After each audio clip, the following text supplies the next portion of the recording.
صلی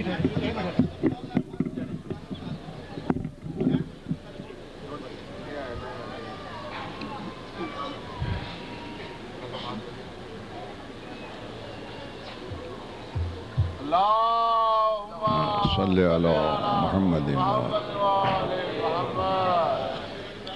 اعوذ باللہ السمیع العلیم من الشیطان اللعین الرجیم بسم اللہ الرحمن الرحیم الحمد لأہلہ والصلاة علی اہلہا۔ تمام حمد ہے اس ذات واجب کے لیے جو ہر حمد کے لائق ہے، اور درود و سلام ان ہستیوں پر جن کے صدقے سے خود درود میں دم درود آیا۔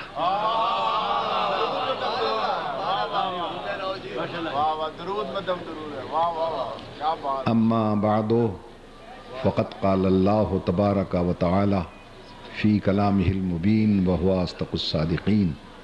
بسم اللہ الرحمن الرحیم۔ یا ایہا النبی انا ارسلناک شاہدا ومبشرا ونذیرا وداعیا الی اللہ باذنہ وسراجا منیرا۔ ایک صلوات پڑھ لیں۔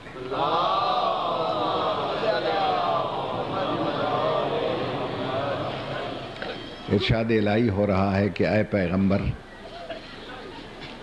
ہم نے آپ کو بھیجا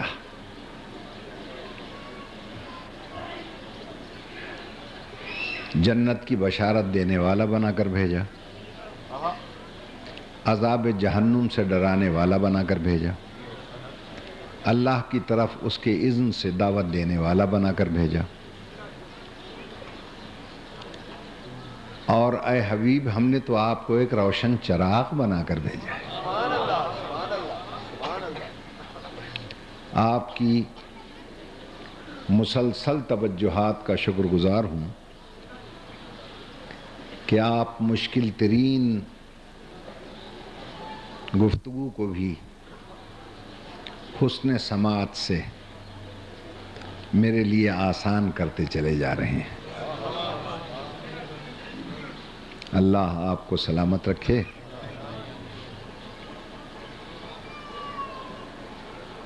کل میں نے لفظ نبی پر عرض کیا تھا، انا ارسلناک یا ایھا النبی انا ارسلناک، ہم نے آپ کو بھیجا۔ یہ جو لفظ ہم ہے، ہم نے بھیجا، یہ شہنشاہی ہم ہے۔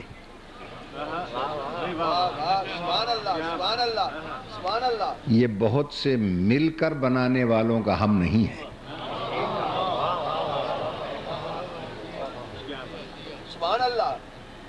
اس لیے کہ سلطان السلاطین فرما رہا ہے ہم یہ کر رہے ہیں۔ ارسلناک، ہم نے تیرا ارسال کیا۔ ارسال کے معنی ہوتے ہیں بھیج دینا۔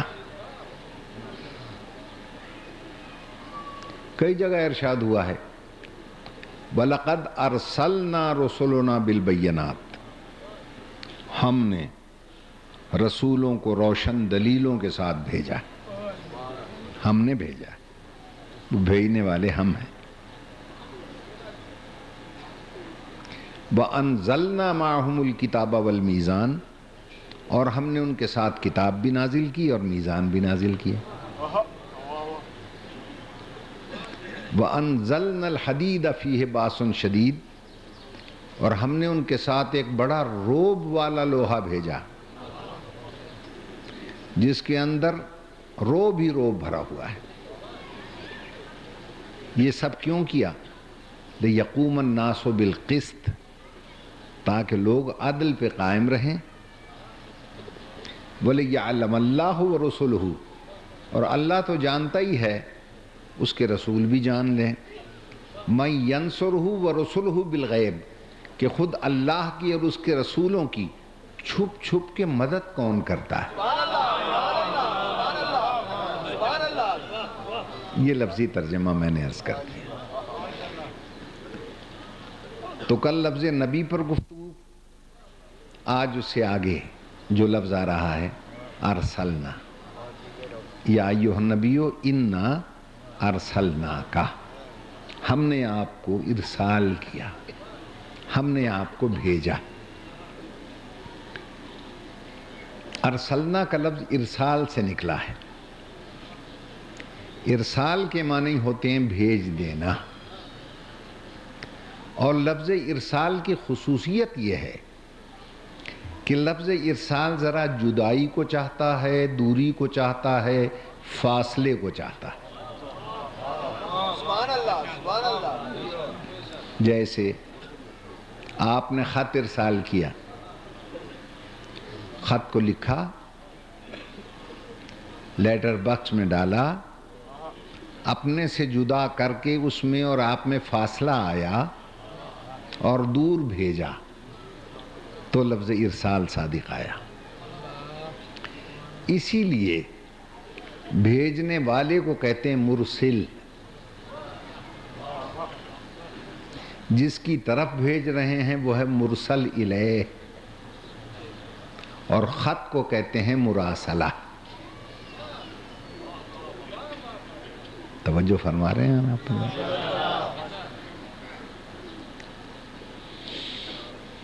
آپ خط کو لکھ کر جیب میں لیے پھرتے رہیں، کیا ارسال ہو جائے گا؟ ارسال نہیں ہوگا. دیکھیں نا، عربی میں ارسال کہتے ہیں، اردو میں بھیجنا، اور پتہ نہیں پوٹھوہاری میں کیا کہتے ہیں. اس لیے کہ زبان بدلتی ہے، مفہوم تو نہیں بدلتا نا. فارسی میں کہتے ہیں فرستادن، بھیج دینا.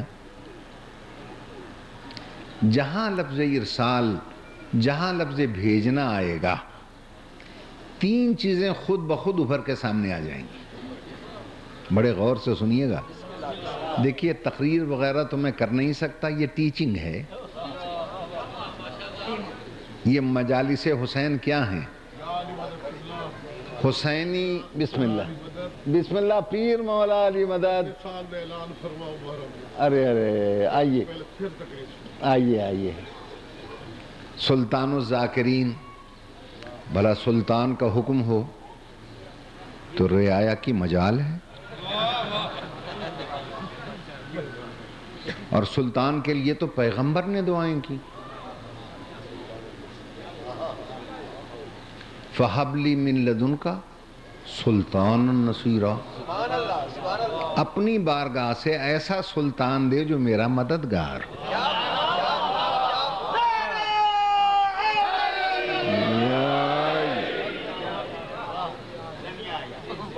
توجہ ہے نا صاحبان؟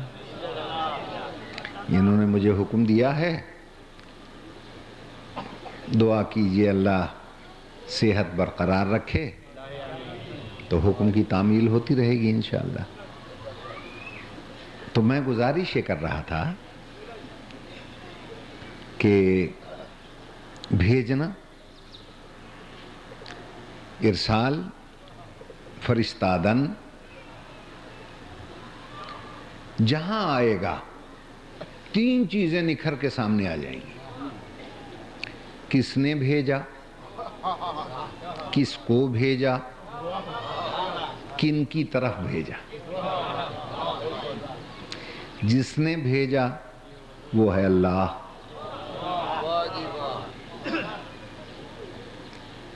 جس کو بھیجا وہ ہے رسول، جن کی طرف بھیجا وہ ہے مخلوق. بھئی یہاں تک بات کلیئر ہو گئی؟ یہ حسینی یونیورسٹی کی کلاسز ہیں نا، تو اس لیے جب تک طلبہ اچھی طرح ذہن میں بٹھا نہ لیں میں آگے بڑھ تو سکتا نہیں. ان حضرات کو تو اللہ نے ایسا گلا عطا کیا ہے جس گلے سے کسی کو گلا ہو سکتا ہی نہیں. میری بات پہ اور ہے یا نہیں؟ میرے لیے تو آپ حضرات کی عنایت ہے کہ آپ حضرات سماعت فرما لیتے ہیں اور ان جیسے سرپرستوں کی آمد سے مجھے تقویت ملتی ہے.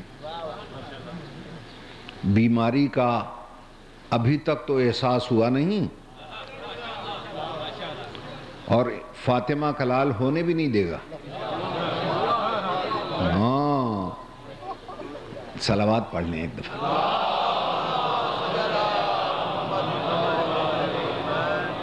تو میں گزارش کر رہا تھا کس نے بھیجا؟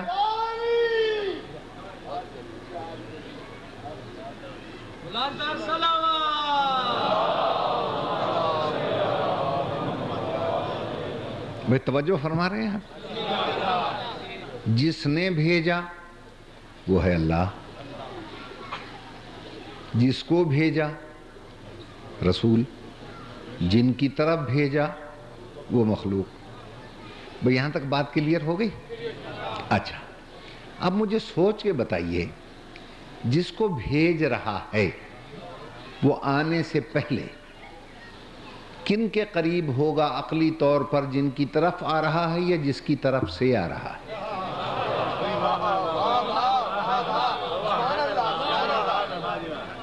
بھئی جس کی طرف سے آ رہا ہے اسی کے تو قریب ہوگا نا. اور وہ کون ہے؟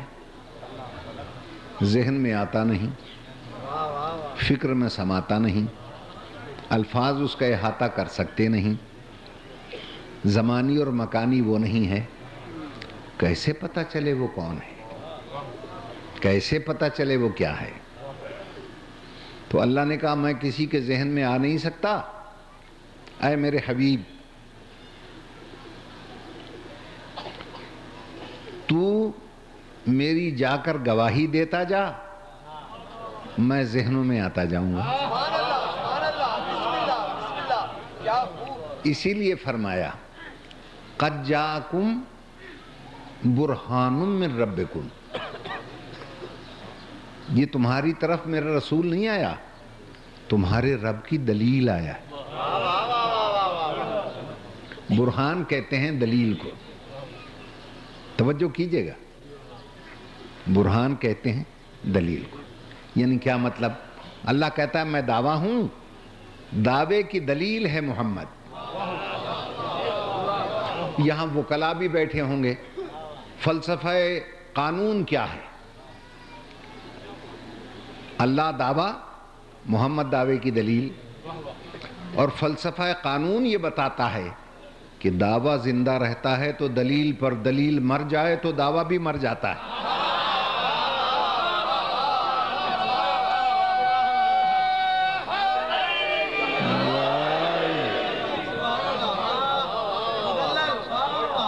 توجہ ہے یہ نہیں؟ اس لیے ان کی موت کا تصور بھی نہیں ہو سکتا. اس لیے ہاں اگر دلیل مر جائے تو دعویٰ بھی ختم ہو جاتا ہے. اگر محمد کو مردہ سمجھ لیا نا کسی نے تو اللہ کو بھی سمجھنا پڑے گا. میری بات پہ غور ہے یہ نہیں؟ اور یہ ہو نہیں سکتا. کیوں؟ خود ہی ارشاد فرما رہے ہیں کہ جب اللہ نے میرا نور بنایا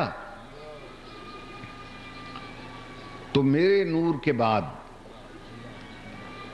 پھر اللہ نے میرا نام لکھا. کتب اسمی علی العرش فاستقر وعلی السماوات فقامت وعلی الارض فاستقرت وعلی اللیل فدجا وعلی النہار فانار وتبسم. ہمارا نام عرش پہ لکھا تو ٹھہرا،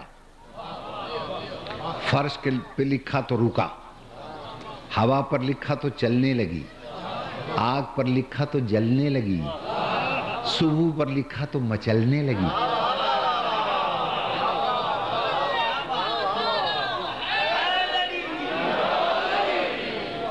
یہ عرش، یہ فرش، یہ لوح، یہ قلم، یہ چاند، ستارے، سورج، یہ نبی کے نور سے روشن ہے. اب میں سنی شیعہ بھائیوں سے پوچھتا ہوں، مجھے بتلاؤ عرش ہے یا نہیں ہے؟ سورج، ہے نا، چاند، ستارے، یہ کیسے ہو سکتا ہے کہ سورج زندہ ہو اور جس کے نور سے روشن ہے وہ مردہ ہو؟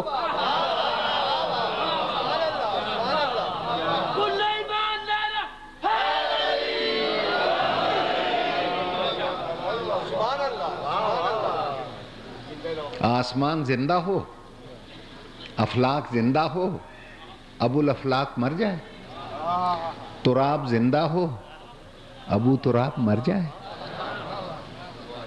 اسی لیے میں نے کہا اگر یہ سب بھی فنا ہو جائیں تو بھی نبی کو موت نہیں آ سکتی۔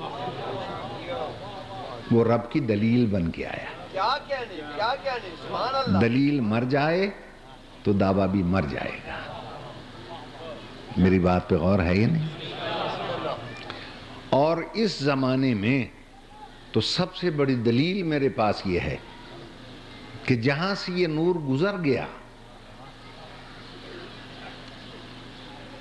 1500 سال کے بعد بھی نہ زمین اسے کچھ کر سکی اس کا، اور نہ عناصر اربع اسے بگاڑ سکے۔ میرے پاس نوائے وقت کے تراشے ہیں، عربی اخبار الثورہ کا پورا کالم میرے پاس ہے۔ مسجد نبوی کی جب توسیع کی جا رہی تھی تو درمیان میں جناب عبداللہ کی قبر آ گئی تھی، حضور کے والد گرامی کی۔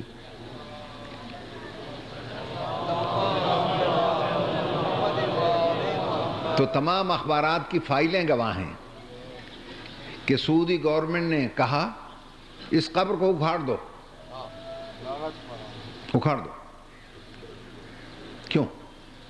اس لیے کہ ذہن میں یہ تھا 1500 سال ہو گئے جناب عبداللہ کو، اس میں کچھ نکلے گا ہی نہیں، تو ہم یہ کہیں گے جب باپ نہیں نکلا تو بیٹا کہاں سے ہوگا؟ فلسفہ یہ تھا۔ خدا کی قسم اخبارات کے فقرے میں سناتا ہوں، تمام دنیا کے رپورٹر موجود تھے کہ جب قبر کھودی گئی تو نہ صرف بدن اسی طرح تر و تازہ نکلا بلکہ کفن تک میلانہ تھا۔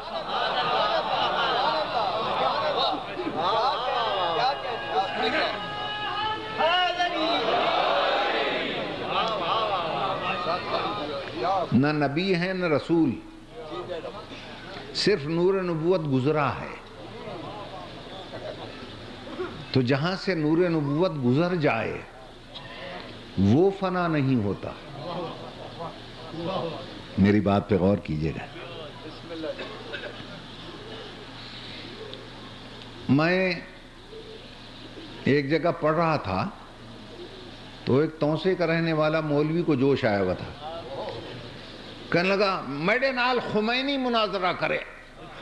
ہاں میں خمینی دے نال مناظرہ کرے سا۔ یہ مجھے یاد آیا ان کے علاقے کا قصہ ہے، سلطان صاحب کے۔ اچھا میں نے بھی سن لی یہ بات، میں نے مجلس میں اعلان کر دیا، میں نے کہا دیکھو خمینی تو بہت بڑی شے ہے، ہم تو اس کے شاگردوں کے بھی شاگردوں کے جوڑے بردار ہیں، خمینی کو کیا چیلنج کرتے ہو؟ اس کا تو مقابلہ سپر پاور نہیں کر سکتی، تو کیا مقابلہ کرے گا؟ اور کیوں مناظرہ کر کے پبلک کو خراب کرتے ہو؟ مناظرے میں خدا جانے کیا کیا باتیں آتی ہیں، لوگ رنج منا جاتے ہیں، رنجیدہ خاطر ہو جاتے ہیں۔ خمینی سے مناظرہ نہ کر، میں تو اس کے شاگردوں کے شاگردوں کا بھی شاگرد ہوں۔ میں تجھے بتاتا ہوں کہاں مناظرہ کرے گا، کس کس کو تفسیریں پڑھائے گا، کس کس کو کتابیں دکھائے گا۔ خمینی کو چھوڑ، میں تیرے ساتھ بات کرتا ہوں، میں مناظرے کا رنگ بدل دیتا ہوں، بجائے بحثیں کرنے کے اور دل دکھانے کے وہیں چلے چلتے ہیں جہاں قبریں کھودی جا رہی ہیں۔ جس کا وظیفہ خوار ہے تو اس سے اجازت لے لے، بجائے مناظرہ کرنے کے ہر ایک کی قبر کھود کھود کر دیکھتے جاتے ہیں جو سی و سالم نکل آئے اس کے ہاتھ پہ بیعت کر لے، جو نہ نکلے لخ لعنت کہہ کے پیچھے منازعہ کرنے کی ضرورت ہی نہیں۔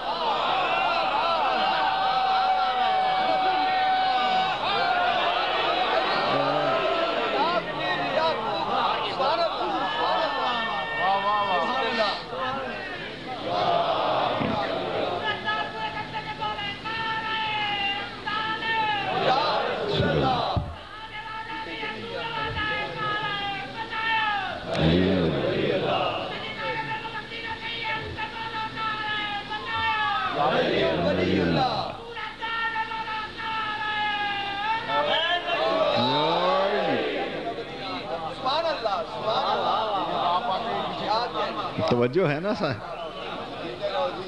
عزیزان محترم، گفتگو کا تسلسل نہ ٹوٹے، ذہن میں رکھیے گا۔ تو جسے بھیجا جا رہا ہے وہ آنے سے پہلے بھیجنے والے کے قریب ہوگا، اور وہ ہے اللہ۔ تو اللہ نہ لفظوں میں آتا ہے نہ فکر میں سماتا ہے، پھر اللہ ہے کون، اس کی تعریف کیا ہے؟ سنی شیعہ علم کلام کے ماہرین نے جو نچوڑ نکالا ہے معرفت الہی کا، وہ ایک لفظ ہے۔ اللہ نام ہے کمال مطلق کے نقطہ اول و آخر کا۔ اللہ اس ذات کا نام ہے جہاں کمال ہی کمال ہوگا۔ رسول بننے سے پہلے اس نقطہ کمال کے قریب ہوگا۔ یہاں تک کلیئر ہوگی بات؟ اب چلوں آگے۔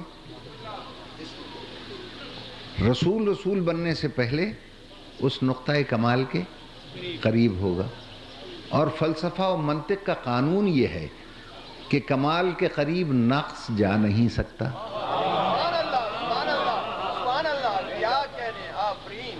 اگر نقص کمال کے قریب چلا جائے تو کمال کمال نہیں رہتا۔ تو آپ کو ماننا پڑے گا رسول بننے سے پہلے ان تمام نقائص سے پاک ہوگا کہ جو مخلوق میں پائے جاتے ہیں، اور جو تمام نقائص سے پاک ہو اسی کو فقہ جعفریہ میں معصوم کہتے ہیں۔ صلوات پڑھ دیں۔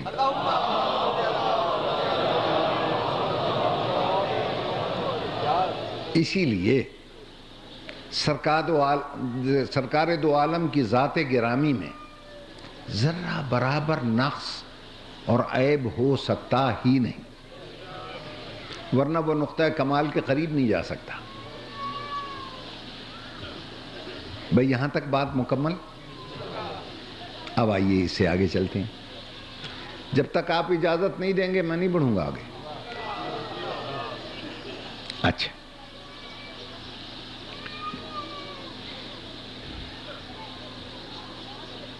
آج کل کتابیں چھپتی ہیں، کتابچے چھپتے ہیں، تو مجھے حیرت ہوتی ہے یہ پڑھ کر۔ لکھنے والے لکھتے ہیں نبی سے جان بوجھ کے تو غلطی ہوتی نہیں، مگر کبھی کبھی بھول کر غلطی ہو سکتی ہے۔ بھول کے؟ ارے بھائی یہ بھول جانا ہی تو نقص ہے، یہ بھول جانا ہی تو عیب ہے۔ توجہ ہے یا نہیں ہے؟ کئی حضرات بیچارے بیمار ہو جاتے ہیں، تو انہوں نے کہا کہ جناب کوئی ایسا ڈاکٹر بتائیں جس سے میں شوگر کا علاج کراؤں یا فالج کا یا کسی بیماری کا۔ ہم نے کہا جناب ڈاکٹر بڑا قابل ہے، انگلینڈ، سوئٹزرلینڈ، امریکہ کی ساری ڈگریاں اس کے پاس ہیں، ذرا مہنگا ہے۔ ان کا جی مہنگے کی بات چھوڑیں آپ، ہے تو قابل نا؟ ہم نے کہا بڑا قابل ہے۔ جب آپ چلنے لگے ہم نے کہا اس میں ایک ذرا سا نقص ہے۔ کہا وہ کیا؟ میں نے کہا کہ جان بوجھ کے تو نہیں کرتا، کبھی کبھی بھول کر دوا کی جگہ زہر لکھ دیتا ہے۔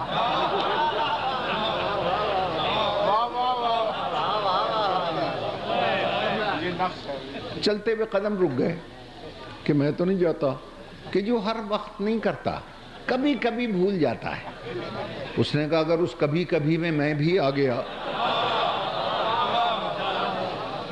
تو پھر کیا ہوگا؟ ایک صاحب نے کہا کہ جناب مقدمات بہت ہیں، کوئی اچھا وکیل بتائیں۔ میں نے کہا بارٹ لا ہے، بڑا قابل ہے، آپ جانے لگے۔ میں نے کہا ٹھہر جاؤ، وہ اس میں ایک خرابی ہے، بحث کرتے وقت کبھی کبھی بھول کر مخالف کا ساتھ دینے لگ جاتا ہے۔ ان کا میں تو نہیں جاتا۔ ایک بزرگ نے کہا اچھا ڈرائیور تو دے دو۔ میں نے کہا ڈرائیور دیتا ہوں، بڑا تجربے کار، 50-60 سال کا تجربہ ہے اس کو۔ اس نے کہا تنخواہ جتنی کہے گا میں دوں گا۔ میں نے کہا مگر اس میں ایک خرابی ہے، جان بوجھ کے نہیں کرتا، کبھی کبھی بھول کر اشارہ ادھر کا ہو، سٹیئرنگ ادھر موڑ دیتا۔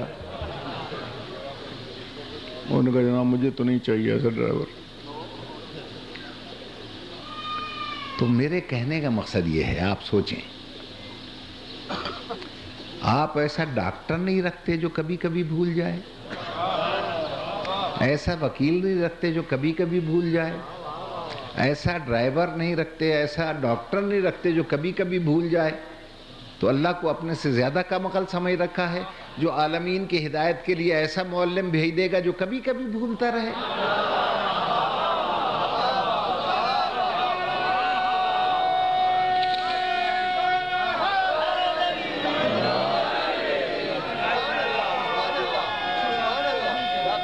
جی ہاں،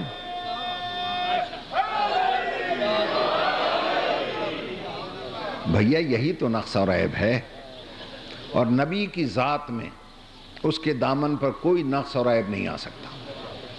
میں تو بہت کم پڑھا لکھا ہوں، دلیلیں تو بڑے بڑے علماء سے سنیے گا، میں تو سیدھا سادہ ایک سوال کر سکتا ہوں۔ آج تک کسی نے کسی عیب دار کی قسم کھائی ہے؟ کسی نے قسم کھائی ہو، قسم ہے مجھے تیرے ٹیڑھے منہ کی، قسم مجھے تیری کٹی ہوئی ناک کی؟ معلوم ہوا کوئی کسی عیب دار کی قسم نہیں کھاتا۔ اور اللہ کیا کہتا ہے؟ لعمرک، اے رسول مجھ کو تیری ساری زندگی کی قسم۔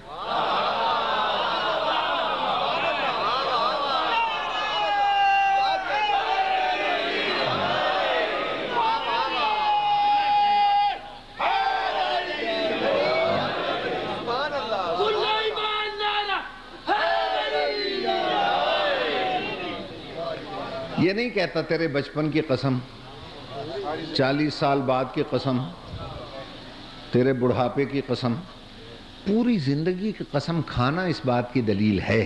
اگر نبی کی پوری زندگی میں ذرہ برابر نقص اور عیب ہوتا، خدا پوری زندگی کی قسم نہ کھاتا۔ اور قسم بھی کیسی کھاتا ہے؟ لا اقسم بہذا البلد وانت حل بہذا البلد، میں یقیناً سرزمین کعبہ کی قسم کھاؤں گا، مگر کب؟ جب تیرے قدم اس میں چلتے ہوئے نظر آئیں گے۔ قدموں کی قسم کھا لی اس نے، حالانکہ قدم تو لائق کی قسم نہیں ہوتے۔ بھئی لوگ سر کی قسم کھاتے ہیں، قدموں کی کون کھاتا ہے؟ قدم اور سر میں فرق نہیں ہے۔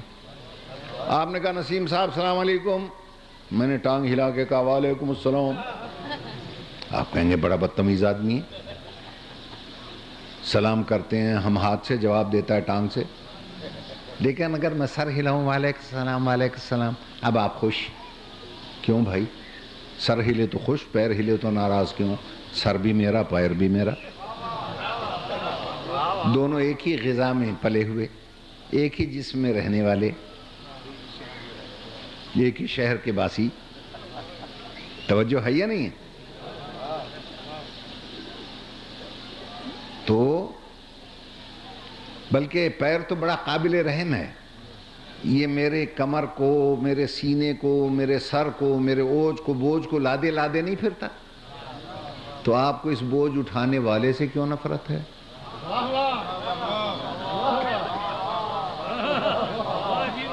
اب اس سے زیادہ سہل میں نہیں کر سکتا. پھر پوچھتا ہوں، یہ سر والا اتار کے آپ کے قدموں پہ رکھ دوں، ایمان سے بتائیں پچھلے گناہ بھی معاف کر دو گے؟ اور اگر پیر والا اتار کے سر پہ رکھ دوں، مار ڈالو گے جان سے. یہ جو اگلے سال کے لیے حکم دے رہے ہیں نا مجھے، یہ بھی کہیں گے واتی تھنا پہ آمی. میری بات پہ غور ہے یا نہیں؟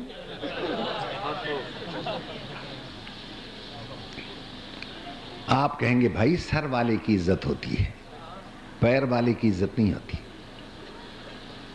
لیکن اللہ کہتا ہے تیرے قدم ان کے قدموں جیسے نہیں ہیں.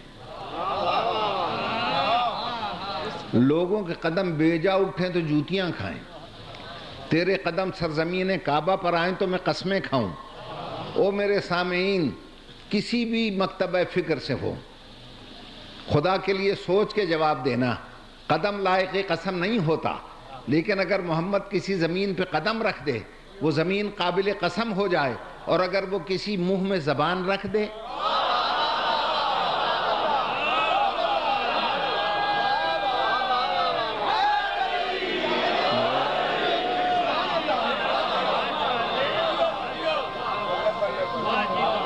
توجہ ہے یا نہیں صاحبہ؟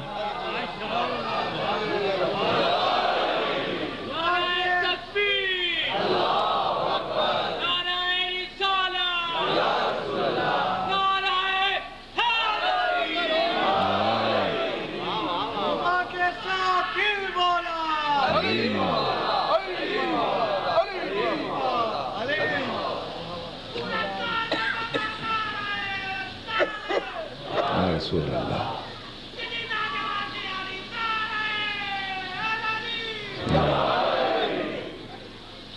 صرف یہ دیکھ لینا کہ جناب جیسا کہ کافر کہتے تھے یمشی فی الاسواق، پاؤں سے بازاروں میں تو چلتا ہے. عبداللہ کا یتیم محمد، ہم بھی ایسے ہی چلتے ہیں، ہم جیسے ہی تو ہے.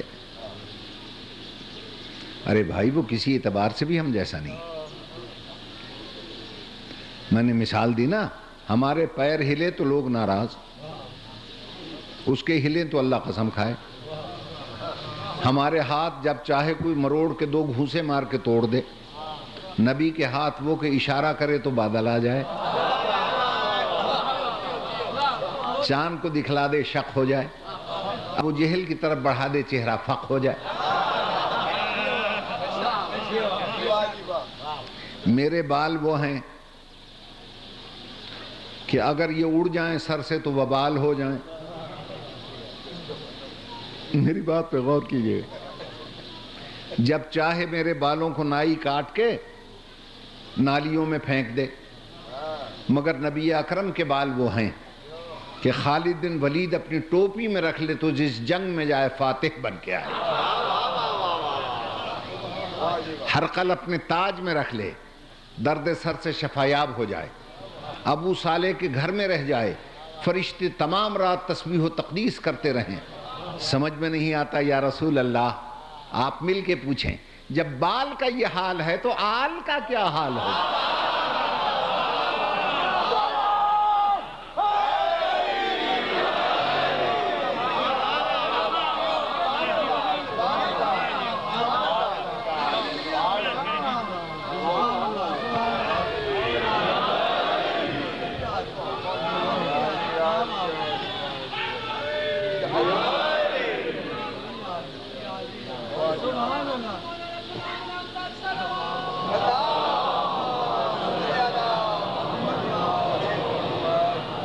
ہماری زبان وہ ہے جو تابع عقل ہے،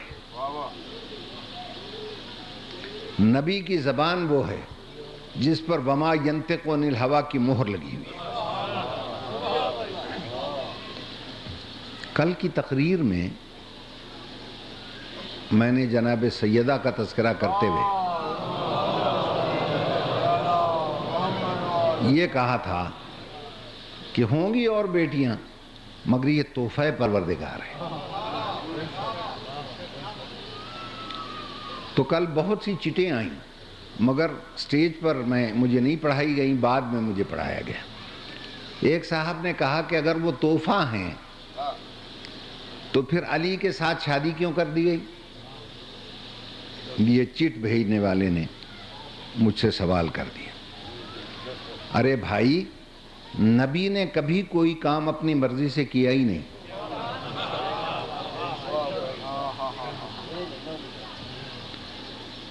بولتا ہے تو وہی سے، سوچتا ہے تو وہی سے، بلاتا ہے تو وہی سے، بٹھاتا ہے تو وہی سے، سجدے کو طول دیتا ہے تو وہی سے، ہاتھوں پہ اٹھاتا ہے تو وہی سے، اور الست اولا کہتا ہے تو وہی سے، من کنت مولا کہتا ہے تو وہی سے کہتا ہے۔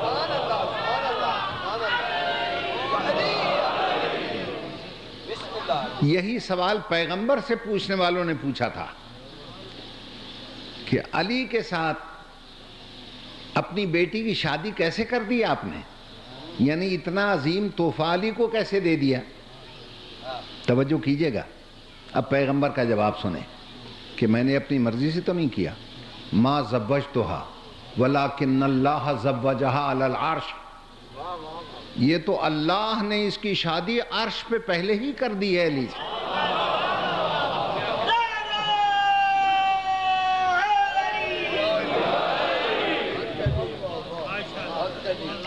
جس نے یہ تحفہ مجھے دیا ہے نا، اسی نے تحفے کی حفاظت کا بندوبست بھی کیا ہے۔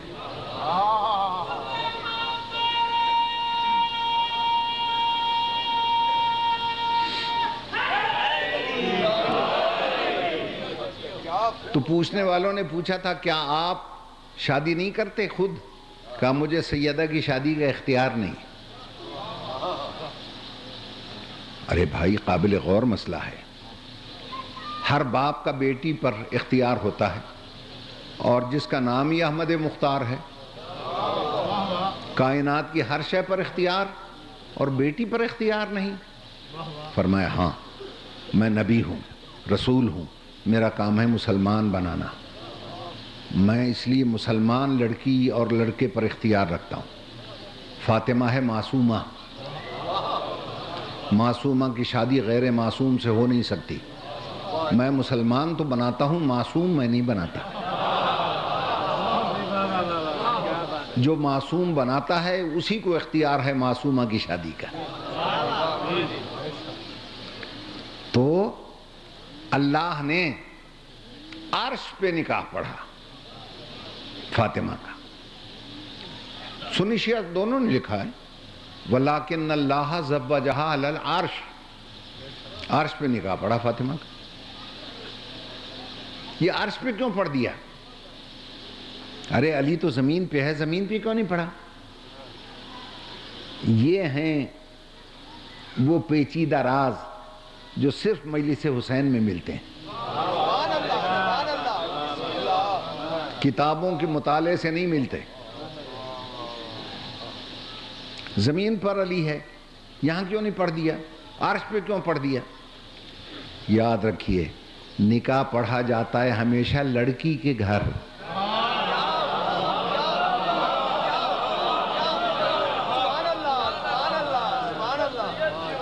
زمین تو علی کا گھر ہے، ابو تراب ہے، فاطمہ عرش کی رہنے والی ہے۔ تو اللہ نے عرش پہ نکاح پڑھا۔ اب لوگوں کو کیسے پتا چلتا؟ اب میری طرف اعلیٰ حضرت کی لہریں آ رہی ہیں، سنیے گا غور سے۔ کیسے پتا چلے لوگوں کو؟ تو کہا رسول سے، اے میرے حبیب، خاص نکاح میں نے عرش پہ پڑھا ہے، عام نکاح تو فرش پہ پڑھ دے۔ ہر لڑکی کا نکاح ایک طرح ہوتا ہے۔ میں نے کشکول گدائی باب العلم کے سامنے رکھ دیا ہے، جو عطا ہوگا میں آپ میں تقسیم کر دوں گا۔ توجہ کیجئے گا، ہر لڑکی کا نکاح ایک طرح ہوتا ہے۔ اکیلی یہ خاتون جنت ہے جس کا نکاح 2 دفعہ ہوا، ایک خاص عرش پہ ایک عام زمین پر فرش پہ. تو جب ہر لڑکی کا نکاح ایک طرح ہوتا ہے تو اس کی نسل بھی ایک ہی طرح چلتی ہے، اور جس کا نکاح دو طرح ہوا، خاص اور عام نکاح، اس کی نسل دو حصوں میں تقسیم ہو کر چلی، ایک عام نسل، ایک خاص نسل. عام نسل وہ سید ہیں جو زمین پہ پھیلے ہوئے ہیں، اور خاص وہ معصوم امام ہیں جن پر کائنات کا دار و مدار.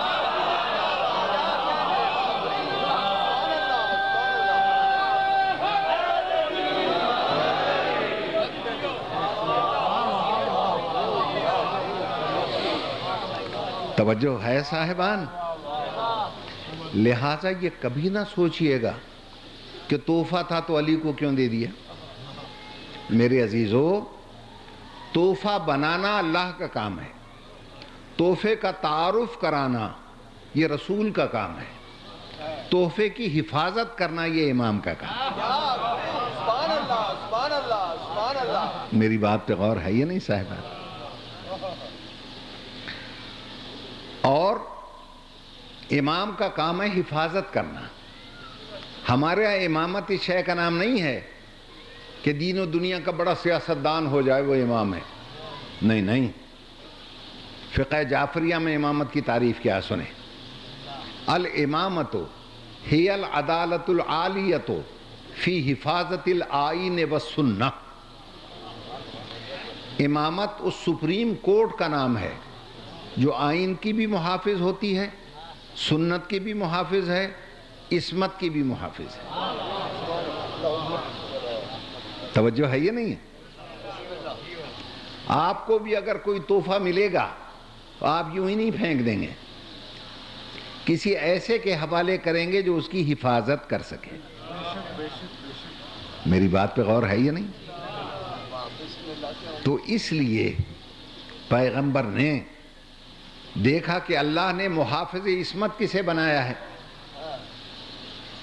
اس کے سپرد کر دیا. ناراض تو نہیں ہو گیا؟ بسم اللہ، بسم اللہ، سبحان اللہ. ایک دفعہ پھر صلوات پڑھ لیں.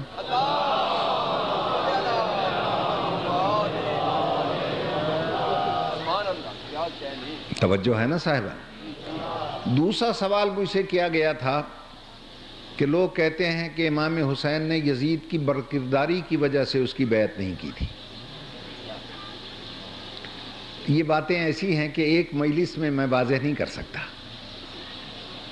انشاءاللہ اگر میں زندہ رہ گیا تو کل انشاءاللہ اس پر بھی آپ سے گفتگو کریں گے. میری بات پہ غور ہے یہ نہیں؟ ایک دفعہ آپ حضرات مل کے صلوات تو پڑھ دیں.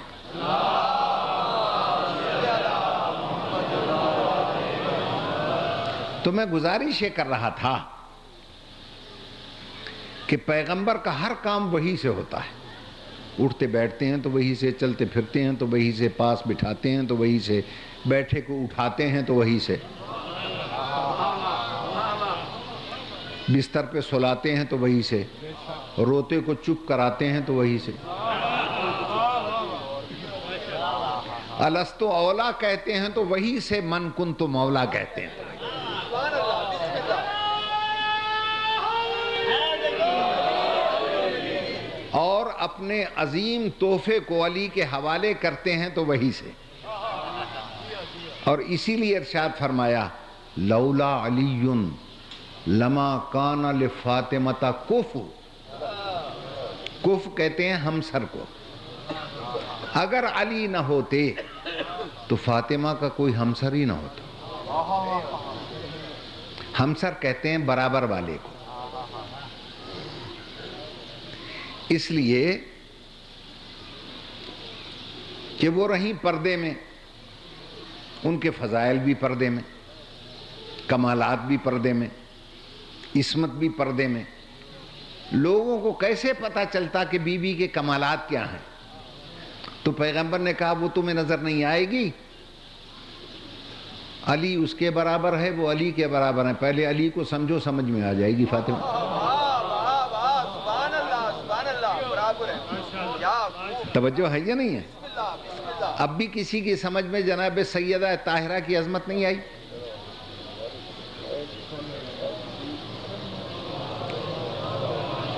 اگر علی نہ ہوتے تو اس کے برابر کوئی تھا ہی نہیں. یہ پیغمبر کا فرمان ہے. سنی شیعہ دونوں کتابیں اس فرمان سے مالا مال ہیں، بھری پڑی ہیں. تو اگر اس شہزادی کا تعارف کرنا مقصود ہو، کمالات دیکھنے ہوں، تو پہلے علی کو سمجھو. کون ہے علی؟ جو کعبے میں پیدا ہوا وہ علی، جس نے پہلے زبان رسالت چوسی وہ علی. پیغمبر نے منہ چومنا چاہا تو اس نے ہمک کر زبان رسالت معصوم ہونٹوں میں قابو کر لی، اور جتنا علم نبوت و رسالت تھا وہ چوس لیا. نہیں کیا خوب اب کہلواؤں گا آپ سے. اب سنیے، جتنا چوس سکتا تھا علی وہ زبان رسالت سے چوس لیا، اور جو علی سے بچ گیا وہ علی کے بیٹوں نے باپ کا مال سمجھ کے چوس لیا.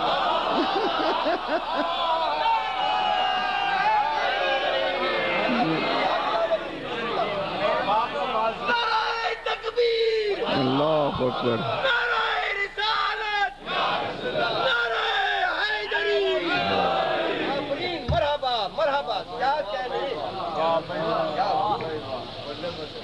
توجہ ہے نا صاحبان کرام؟ تو جو زبان رسالت چوس کے پروان چڑھے وہ علی، عصمت کبریٰ جس کی زلفیں سنوارے وہ علی، وحی کے نقل و حرکت جس کے جلوس شاہانہ کی ترتیب دے وہ علی، یطہرکم تطہیرا کی آیت جس کا طواف کرے وہ علی. توجہ ہے صاحبان؟ اور ابو البشر میں صفت کے جلوے جو سمو دے وہ علی، نو کے خد و خال کو تقوی الہی کے آب و تاب سے نکھار دے وہ علی، آتش کدہ نمرودی میں خلت ابراہیمی کا جو دسترخوان بچھا دے وہ علی، ابراہیم کی نار کو جو گلزار بنا دے وہ علی، جو آدم کو زندگانی دے، نوح کو عمر جاویدانی دے، سلیمان کو حکمرانی دے، زلیخا کو جوانی دے وہ علی.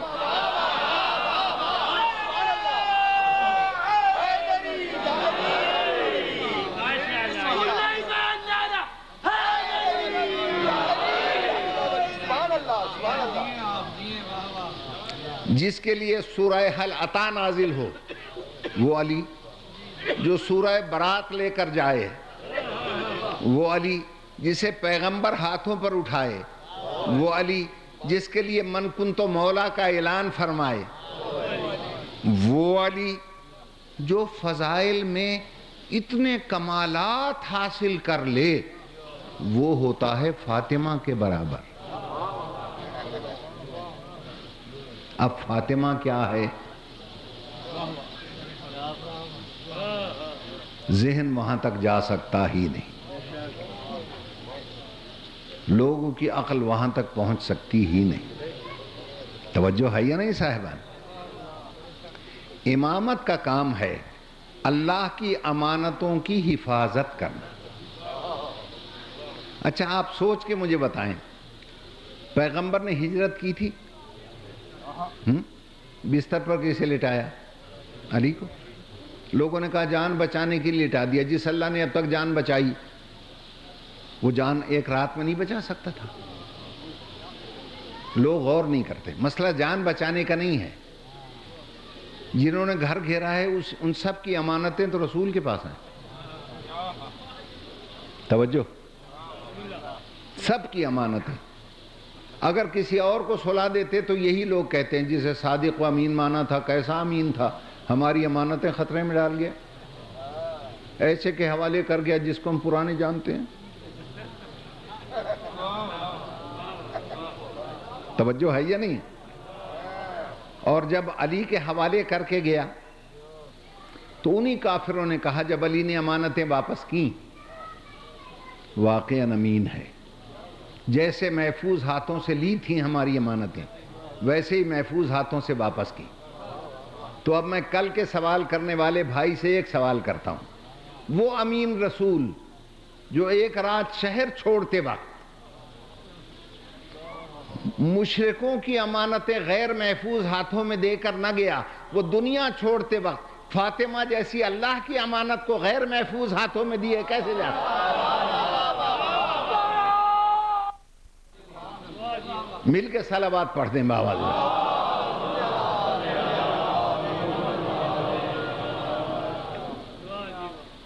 توجہ فرما لیا آپ حضرات نے؟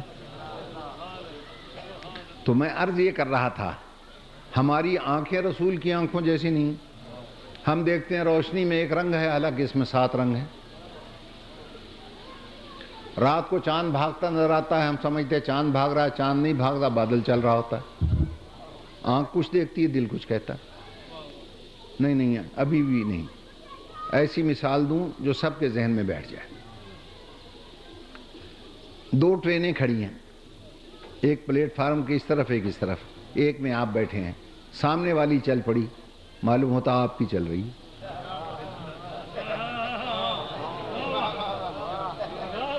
ایسا ہوتا ہے یا نہیں ہوتا؟ آنکھ کچھ دیکھتی ہے، دل کچھ کہتا ہے.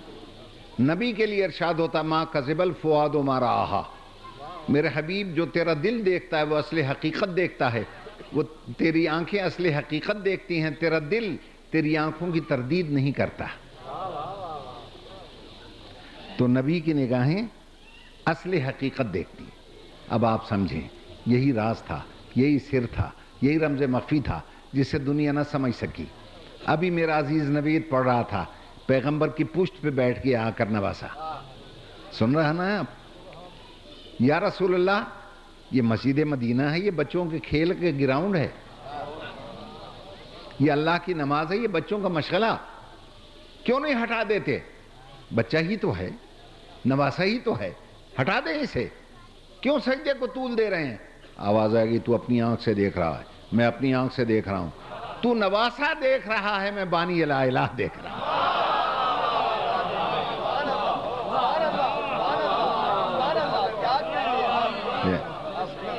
تو میری بیٹی کا جگر دیکھ رہا ہے، میں دین کا لنگر دیکھ رہا ہوں. تو فقط حسین دیکھ رہا ہے، میں شہید کونین دیکھ رہا ہوں. طول دے دیا، سجدے کو طول دے دیا. اچھا مزے کی بات یہ ہے، ادھر حسین آئے، ادھر جبریل آ گیا. کیوں بھائی؟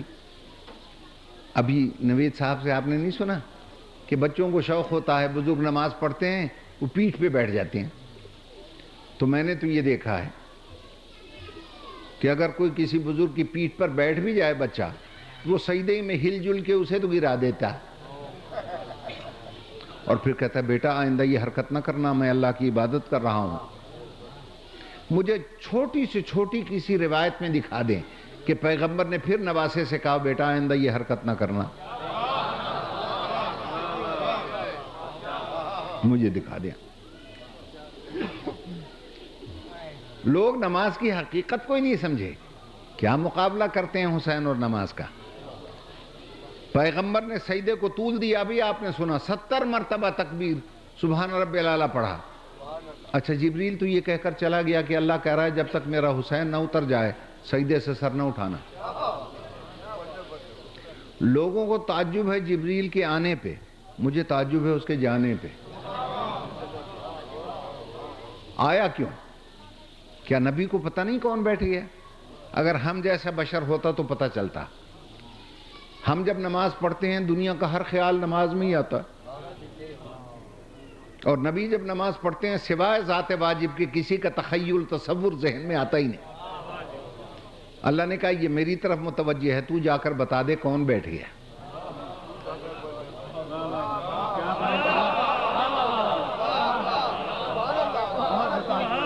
میں کہتا ہوں جبریل تو یہیں بیٹھا رہے، جب اتر جائے بتا دینا اتر گیا. مگر نہ، چھوڑ گیا نبی پہ، جس کے ذہن میں کبھی کوئی خیال نہیں آیا نماز میں.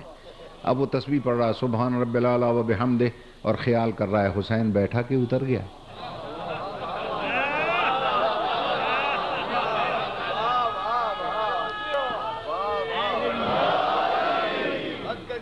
خیال میں آیا بیٹھا ہے، پھر کہا سبحان رب الاعلیٰ و بحمدہ، سبحان رب الاعلیٰ و بحمدہ. ہر بار تسبیح پڑھی اور خیال کیا حسین بیٹھا کہ اتر گیا، بیٹھا ہے، پھر سبحان رب الاعلی و بحمدہ، پھر سبحان رب الاعلی و بحمدہ۔ جس کے ذہن میں کبھی کوئی خیال نہیں آیا، اللہ اسے بتلا رہا تھا عبادتوں کی معراج ہے نماز، نماز کی معراج ہے سجدہ، سجدے میں ہے صاحب معراج۔ اے صاحب معراج، آج تیری معراج کی معراج یہی ہے جو تو کہتی ہے دنیا مجھے۔ اس لیے سوال ذہن میں آتے جاتے ہیں۔ میں پوچھتا ہوں، یہ جو 70 مرتبہ پیغمبر نے پڑھا، کیا نماز نبوت باطل نہیں ہوئی؟ کوئی اگر سوچے گا بھی تو وہ خود باطل ہو جائے گا۔ تو میں پوچھتا ہوں، جب بیٹے کے تخیل سے نماز نبوت باطل نہیں ہوتی تو باپ کے ذکر سے نماز امت کیسے باطل ہے؟ یہ بتاؤ۔ سبحان اللہ، سبحان اللہ، سبحان اللہ، بسم اللہ، کیا کہنے آپ، بسم اللہ، بسم اللہ۔ توجہ ہے یا نہیں؟ اچھا، مزے کی بات یہ ہے کہ نبی کا تو ایک ہی سجدہ چلتا رہا اور پیچھے والوں کے کتنے سجدے ہو گئے؟ 3 دفعہ تو پڑھا انہوں نے سبحان رب الاعلی و بحمدہ، پھر سر اٹھایا، دیکھا بھی سجدے میں پھر چلے گئے، پھر اٹھایا پھر چلے گئے، پھر دیکھا پھر چلے گئے، بس۔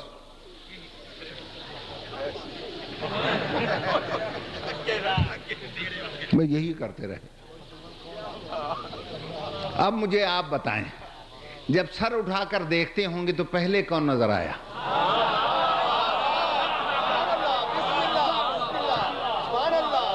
اب صحابہ اور اہل بیت کا فرق سمجھے۔ اللہ کہہ یہ رہا تھا، اے میرے حبیب کے صحابیوں، آج تمہاری نماز یہی ہے کہ سجدے سے سر اٹھاؤ، میرے حسین کی زیارت کرو اور سر جھکا دو۔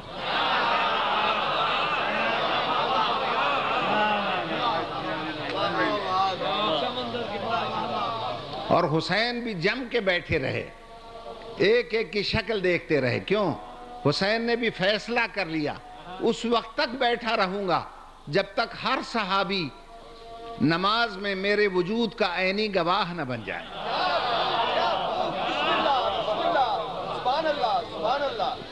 توجہ ہے نا صاحبان کرام؟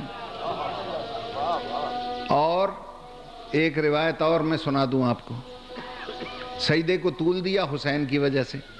ایک آیت میں ہے کہ پیغمبر نماز پڑھ رہے تھے، ایک روایت میں ہے فَسَمِعَ صَوْتَ بُكَاءِ صَبِيٍّ، پیغمبر نے ایک بچے کے رونے کی آواز سنی، فَخَفَّفَ الصَّلَاةَ، تو نماز میں تخفیف کر دی، واجبات کو ادا کیا، مستحبات کو چھوڑ دیا۔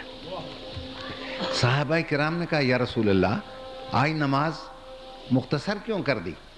فرمایا ایک بچے کے رونے کی آواز آئی، فَظَنَنْتُ أَنَّهُ الْحُسَيْنِ، میں سمجھا میرا حسین رو رہا ہے، میرا حسین رو رہا ہے، میں نے نماز میں تخفیف کر دی۔ تو پیغمبر کے عمل نے بتلایا کہ نماز کے معنی کیا ہیں۔ نماز نام ہے رضائے حسین کا، اگر طول میں راضی ہے تو طول دے دوں گا، اختصار میں راضی ہے تو مختصر کر دوں گا۔ توجہ ہے یا نہیں؟ اور پچھلی تقریر میں عرض کر چکا ہوں، آپ کو یاد ہونا چاہیے کہ اس وقت پیغمبر نے کہا اللہم، حسین کو گود میں اٹھا کر صحابہ کے مجمع میں، جو حسین کو رلائے اسے کبھی معاف نہ کرنا، کبھی معاف نہ کرنا۔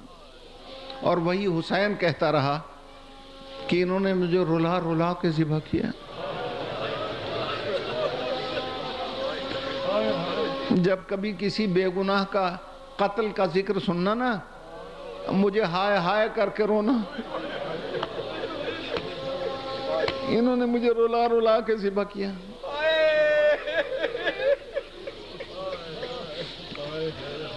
دیکھو نا اسلامی اخلاق کیا کہتا ہے، توجہ سے سنیے گا، قرآن کی آیت ہے وَإِنْ أَحْدٌ مِّنَ الْمُشْرِكِينَ اسْتَجَارَكَ فَأَجِرْهُ حَتَّى يَسْمَعَ كَلَامَ اللَّهِ، اگر کوئی مشرک بھی تم سے پناہ مانگے تو اسے پناہ دو، یہاں تک کہ اللہ کے کلام کو سنیں. ثم بلغہ مأمنہ، قرآن کہتا ہے اس مشرک کو بھی پوری حفاظت کے ساتھ اس کے گھر تک چھوڑ کے آؤ. کیا آج کا مسلمان اس آیت کو نہیں پڑھتا، نہیں جانتا؟ مشرک بھی اگر آ جائے، اور پیغمبر نے کیا کہا، اکرم الضیف ولو کانا کافرا، مہمان کی عزت کرو چاہے کافر ہی کیوں نہ ہو. اور حسین نے کیا کہا، انہوں نے اتنا رلایا ہے مجھے کہ میرا ایک مہمان آیا تھا اس کو بھی ٹکڑے ٹکڑے کر دیا انہوں نے.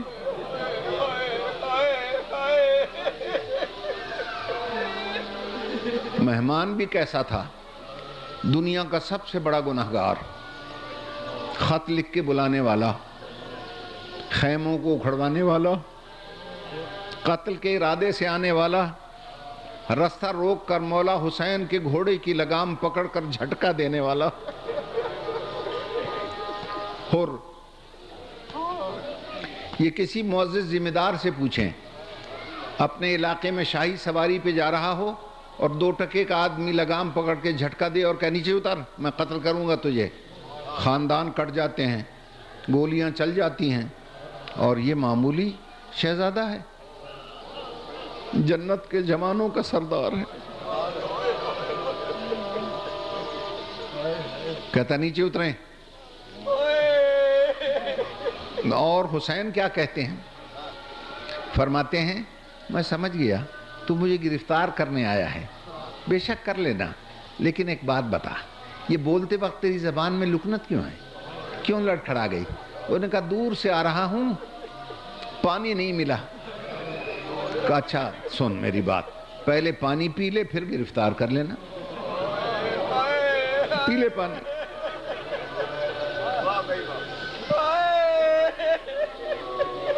یہ کہہ کر فرمایا عباس بھائی مشکوں کے منہ کھول دو.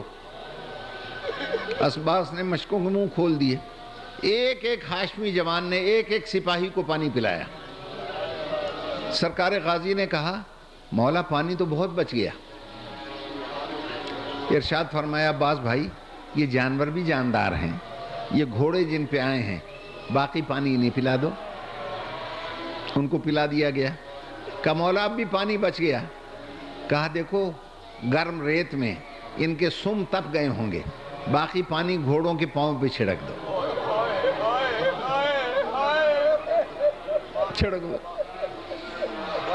چھڑک دیا گیا. کیوں بھائی میرے سنی شیعہ بھائیو، مجھے سوچ کے بتانا، اگر یہ پانی فاطمہ کا لال بچا کے رکھتا جتنا دشمن کو پلا رہا ہے، تو کیا 10ویں کے دن 6 مہینے کے بچے کے لیے سوال کرتا؟ مگر واہر علی ظرف حسین پیاسا ذبح ہوتا رہا. اس کے منہ سے نہ نکلا کل میں نے اتنا پانی پلایا تھا آج مجھے نہیں دیتے ہو.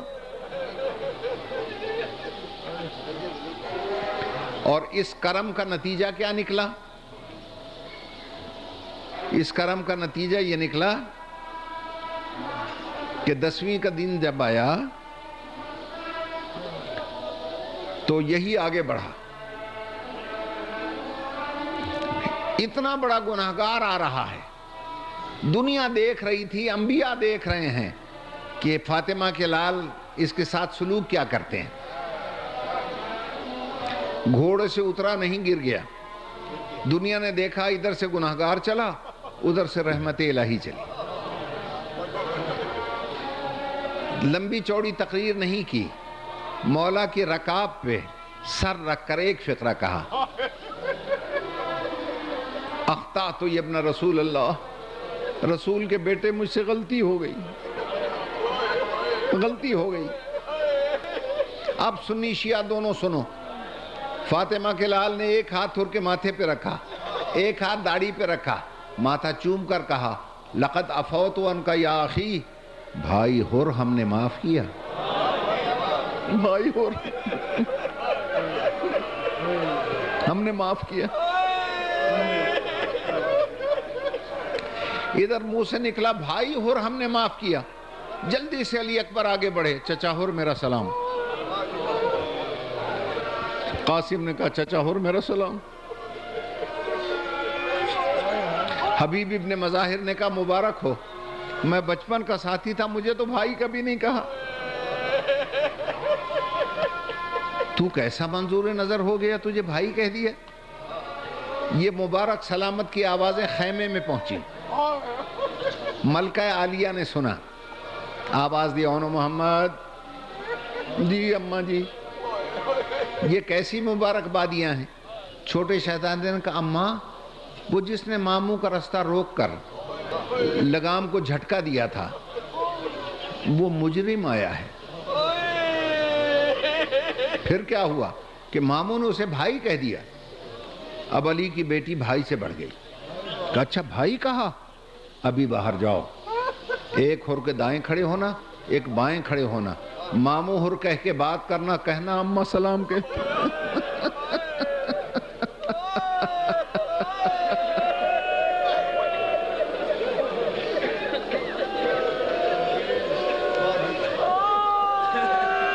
اماں سلام کے. بچوں نے سلام دیا. ہر کا چہرہ دودھ کی طرح سفید ہو گیا. کہا ہر خیر تو ہے؟ کہا مولا کوئی خیر نہیں. جب میں نے لگام کو جھٹکا دیا تھا میں نے نبی کی بیٹیوں کے رونے کی صدائیں سنی تھی. آپ میرے سفارشی بنے, علی کی بیٹی سے معافی لے دیں, ورنہ میں حوصلے سے مرنا نہیں چاہوں گا جب تک وہ معاف نہیں کریں گی. کہا اچھا کوئی بات نہیں, چلو. آگے مولا, پیچھے ہر. عباس غازی نے علم کا سایہ کیا ہوا. ہر خیمے کے باہر رک گیا, مولا خیمے کے اندر. کہا بہن مبارک ہو. کہا کیا ہوا, بھائی ہر آیا ہے. کہا حسین بھائی, اس کو میرا سلام کہو. ابھی یہ باتیں بہن بھائی کی ہو رہی تھیں, ہر نے سن لی. چیخ مار کے باہر سے کہتا ہے گناہگار امت کو بخشوانے والی علی کی بیٹی, میں گناہگار تیرے در پہ معافی مانگنے آیا ہوں.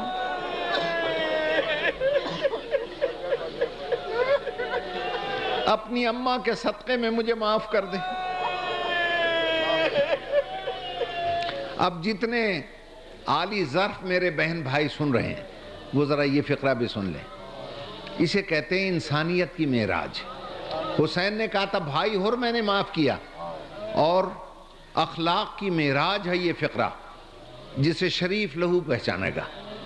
علی کی بیٹی کہتی ہے بھائی ہر مجھے شرمندہ نہ کر.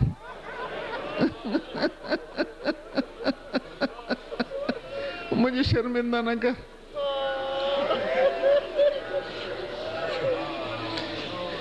گناہگار معافی مانگے, کریم شرمندہ ہو رہا ہو. بلکہ فرمایا تو ایسے وقت میرے دروازے پہ آیا ہے میں تیری کوئی خدمت نہیں کر سکتا. اور علی کی بیٹی جو رونے لگی, بھائی نے پوچھا بہن آج تو بھائی آیا ہے کیوں روتی ہو؟ کہا آج میرا دل اس لیے ٹوٹ گیا, جب یہ دشمن بن کے آیا تھا ہم نے اس کو پانی بھی پلایا, اس کے سپاہیوں کو پلایا. آج جب بھائی بن کے آیا ہے میں کوئی خدمت نہیں کر سکتا.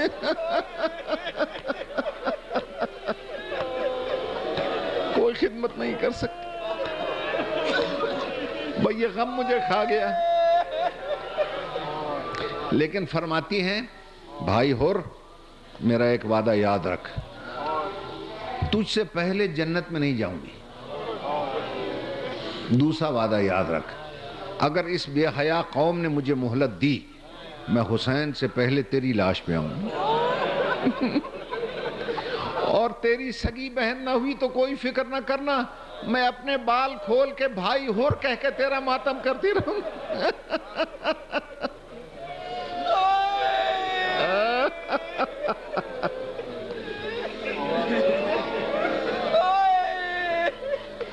حسین کی ایسی مہمان نوازی ہوئی جو فاطمہ کے لال نے کی کہ جب شہزادہ علی اکبر جانے لگے نا تو پاؤں پکڑ کے کہتا ہے مولا یہ کیسے ہو سکتا ہے, ہم شکل پیغمبر تیروں میں جائے، گناہگار کا بیٹا دیکھتا رہے؟ نہیں، پہلے میرا بیٹا جائے گا۔ مولا نے کہا اور تو مہمان ہے۔ دھاڑے مار کے رو کے کہتا مولا یہ کیا کہہ رہے ہیں، مہمان آپ ہیں یا میں ہوں؟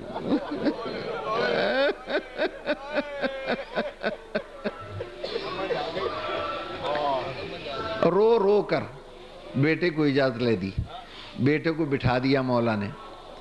بیٹا بڑھتا گیا، تیر بڑھتے گئے، پتھر بڑھتے گئے، نیزے بڑھتے گئے، تلواروں سے چھلنی ہو کر جب گرنے لگا تو آواز دے کے کہتا ہے بابا میں گر رہا ہوں، میری لاش پہ آ۔ اب جن کی جوان اولاد ہے وہ سنیں اور مجھے بتائیے گا کہ جوان بیٹا نزا کے عالم میں اگر باپ کو آواز دے، باپ کتنا ہی کیوں نہ کمزور ہو، پوری قوت سے دوڑ کے پہنچے گا یا نہیں؟ پوری قوت سے پہنچا، لیکن وہاں حیرت سے آنکھیں کھل گئیں جب دیکھا اس سے پہلے فاطمہ کلال پہنچ۔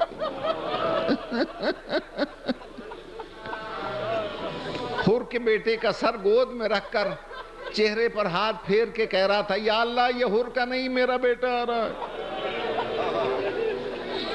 یہ میرا مہمان آ رہا ہے۔ اور جب آخری ہچکی لی نا حر کے بیٹے نے، حر جھکا لاش اٹھانے کے لیے۔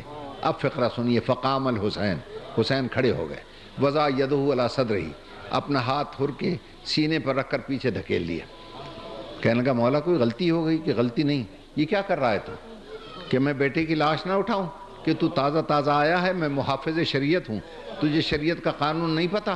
کوئی باپ بیٹے کی میت نہیں اٹھاتا، کوئی باپ بیٹے کی لاش نہیں اٹھاتا۔ جب تک میں زندہ ہوں تجھے لاش نہیں اٹھانے دوں گا، میں اٹھا کر لے جاؤں گا، تو نہ اٹھا۔ بیان میرا ختم ہو گیا۔ اب سلطان الذاکرین کی موجودگی میں میں ایک سوال کرتا ہوں ان سے بھی، آپ سب سے بھی، کہ ذرا مجھے کربلا کی طرف رخ کر کے پوچھ دیں، بلکہ شاہ چند چراغ سے پوچھیں جو اس کی نسل سے ہے، کہ ذرا یہ پوچھ کے ہمیں بتائیں کہ جو فقرہ مولا حسین نے حر سے کہا تھا کہ کوئی باپ جوان کی لاش نہیں اٹھاتا، اکبر کی لاش پہ کتنا یاد آیا ہوگا؟ اصغر کی لاش اٹھاتے وقت کتنا یاد آیا ہوگا؟